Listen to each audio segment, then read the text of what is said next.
Olá, meus irmãos e minha irmã. Não sei como está a sua vida neste momento, como você chegou a esse vídeo, mas eu sei que você sai daqui melhor, transformado pelo Espírito Santo de Deus. Hoje eu vou falar um pouco mais sobre uma palavra, a palavra de Noé. Mas eu quero trazer uma breve reflexão. Sabe, eu e você somos vasos de Deus. Ele é o oleiro. Está precisando de novo uma cura, uma transformação, um avivamento na sua vida? Você tem que clamar a Deus. Eu não posso fazer isso. Eu posso ser um instrumento de Deus para fazer isso, mas quem faz é o nosso Deus. Então tudo é para Ele, porque é a Ele e dele que vem a nossa resposta. Mas antes de falar um pouco mais sobre esse vídeo, vim pedir para você se inscrever, ativar o sininho, compartilhe com seus amigos familiares, não sabem como está a vida deles neste momento, deixando testemunho na palavra de Deus, mas que possamos ser cada vez mais e mais testemunho da palavra de Deus. Dê seu like, isso ajudará a fortalecer o canal.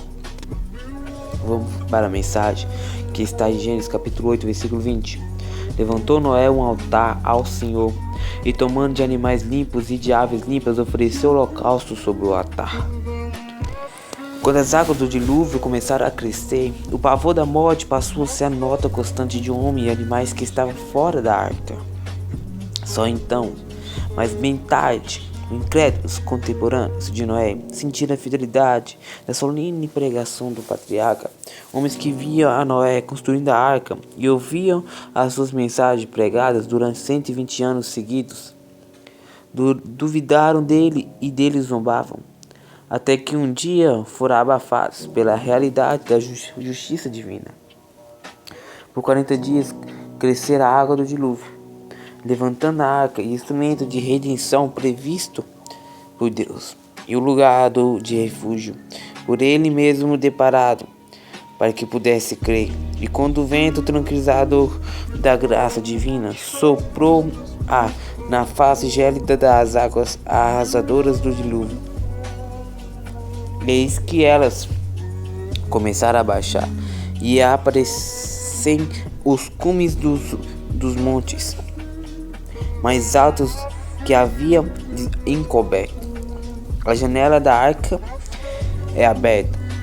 Noé solta um corvo que vai e volta, até que não voltou mais. Havia pasto para seus apetites e rapazes. Depois que o patriarca soltou uma pomba e não encontrado o pouso para seus pés, ela regressa à arca várias vezes, até que um dia volta trazendo um bico na folha de uma nova oliveira. Mas alguns dias ela não tornou mais velha embarcação. Entendeu Noé que as águas haviam descido e havia chegado a tempo de deixar a arca. Reunindo a família após sair do enorme barca, a primeira preocupação de Noé foi de levantar um altar invocando o nome poderoso do Senhor. E Deus aceitou aquele culto de gratidão, prestando no altar doméstico. Estabeleceu um pacto e mandou uma bênção à família sobrevivente ali reunida. E depois de todo o flagelo, e depois de tanta morte e de tanta solidão, a arco-íris apareceu no firmamento em que um recado expresso do Senhor. E até hoje, depois de borrasca e que apavora do temporal que ruge e surge o arco-íris, lembrando promessa divina que cumpre fielmente. Depois das nuvens escuras, o coração sofredor olha no céu, contempla as cores queridas do arco celeste, com que Deus te fala, com que te inspira. Porque, como dizia o poeta sofredor e abençoado, cada nuvem escura um arco-íris traz, consumirão as tristezas se tiverem paz. Sabe? Então vemos que Noé estava protegido por Deus. E esse era o plano de Deus. 120 anos pregando e ninguém se arrepender. 40 dias na arca pela grande chuva. Ficou muito tempo na arca. Você vê tanto que Deus age na vida de Noé. Imagine ele na arca, Que tantos de animais cuidar cada um deles. Somente uma janelinha para respirar. Diz que era que precisava, sabe? Deus deu plano a Noé. E vemos tão quão imperfeito é Cristo. Mesmo que não sendo fácil para Noé, Deus deu forças a ele para que cumprisse o plano. E vimos tanto que o mundo era perverso, né? Porque para ninguém se arrepender, para que a única família ser salva é a de Noé, é porque estava igual Sodoma e Gomorra. Estava escondido pelas trevas, que não conseguia enxergar mais a luz. Até que tudo aquilo que o profeta ou um patriarca falou aconteceu. Isso acontecerá muito. Isso acontecerá nos fins dos tempos, em que muitos vão querer se arrepender, mas não poderão. Isso mostra quão grandioso é Cristo. Isso mostra que há tempo para todas as coisas, mas às vezes nós não acatamos o tempo em que Deus nos dá, querendo fazer do nosso jeito. E vemos que Deus colocou cada um das 12 um par de cada espécie limpa, cada espécie impura, e 8 par de cada espécie limpas. E vemos quão grande é Cristo. E vemos que como que Ele faz aonde que nós não vimos. Porque por Noé acreditar que isso ia acontecer, como que ele ia saber que ia construir, que ia vir um dilúvio, que ia acontecer, ele ia fazer uma arca, pessoas julgando ele tinha que ter uma fé, ele tinha que ter ficção nas palavras de Deus, ele tinha que acreditar e andar pela fé. E tão grande e quão grande foi a fé de Noé, que está no Heróis da Fé em Hebreus 11.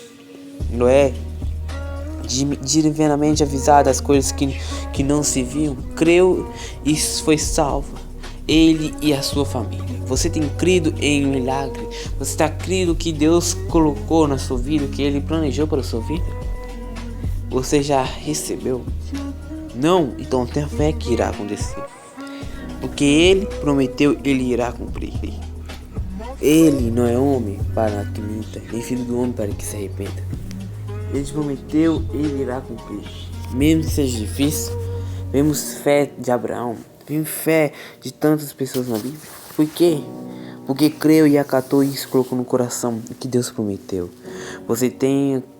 Creio que a mensagem que Deus te entregou, a profecia. Quantas vezes que Deus revela a mesma profecia várias vezes na sua vida para que cumpra? E você tem acatado a profecia de Deus? Então vemos que nós temos que abrir nosso coração, ter fé que vai acontecer. A fé não é somente o que você vê, nem o que você espera, mas também as coisas que você não vê. Nós temos que ter uma fé grande, fé para imaginar coisas grandes, não somente coisas pequenas, e crer que a palavra de Deus irá se cumprir. Aquele que é a nossa paz estará conosco hoje e para todo sempre. Eu sei que o meu Redentor vive, como diz Jó. Ele soube que Deus não tinha morrido. Ele soube que as leis de Deus não mudou. Mesmo que Adão e Eva pecou no início, ali não era o fim de tudo, mas sim o começo de uma nova jornada. As pessoas estavam na imoralidade, da idolatria. Por quê? Porque as pessoas estavam assim. Por quê? Porque eles teve contato com as coisas pecaminosas da carne. Quando nós temos contato, nós enxergamos, nós olhamos, nós desejamos, nós ouvimos, nós colocamos no nosso coração, nós queremos fazer. Então tome cuidado. As coisas da carne vão querer te enganar, vão querer te deixar cego pelas coisas espirituais. As pessoas não estavam se importando com a palavra de Noé, pelo simples fato que ia acontecer ou não. Você tem que ter fé se vai acontecer. Você largaria tudo para fazer o que nós estávamos falando? Se nós olhamos e tivemos como na época das pessoas de Noé, poucos iam aceitar a palavra, e olha lá. Por quê? Porque você está na carne. Hoje você já conhece a Bíblia. Fala. Se você não conhecesse a Bíblia, não conhecesse a Deus, e Deus te chamasse, você ia? Se você não conhecesse a Bíblia, você ia acatar o que Deus te entregou, sabe? Imagina quanto que é difícil. Às vezes se eu fosse naquela época, eu ia aceitar, eu ia estar do lado de Noé. Se fosse essa época, eu ia andar com Abraão, eu ia guerrear com Davi, eu estará com Samuel. Aí nós vemos, mas quando nós estivemos lá mesmo, nós não conhecesse assim, se nós, depois de ler, você entende o que você deve fazer ou não.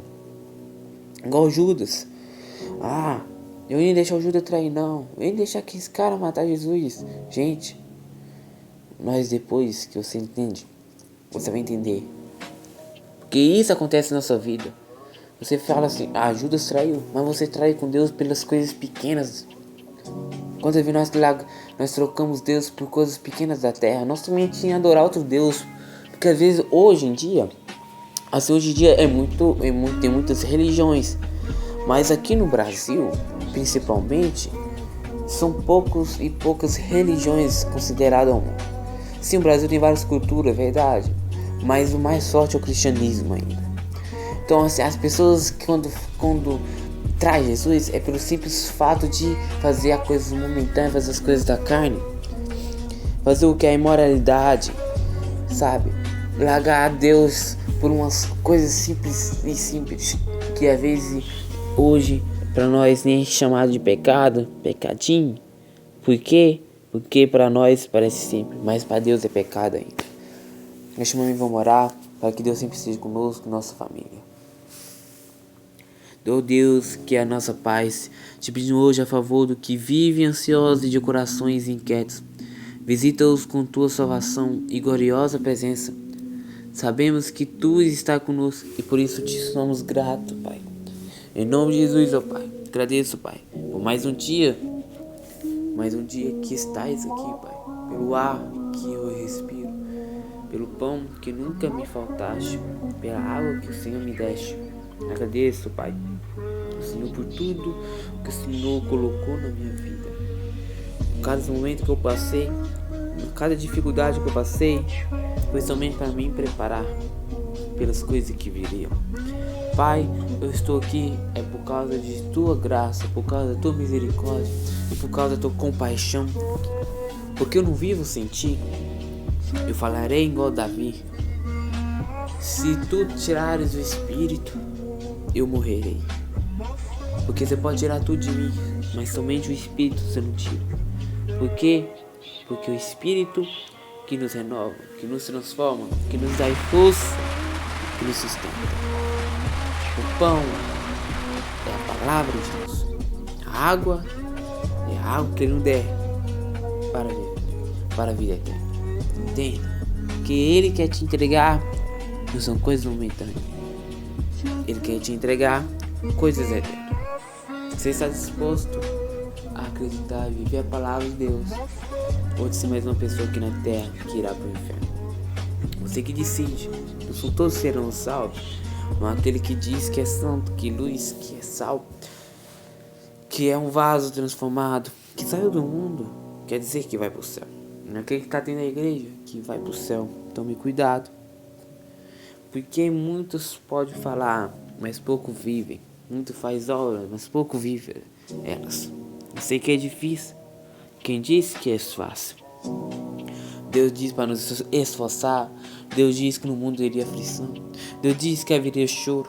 Mas o que Ele diz? Que nós temos que buscar força a Ele. E Ele nos dará a força. Quando tiver choro, o choro pode durar uma noite. Quer dizer o quê? Que o choro não é somente uma noite. Quer dizer que o choro é temporário.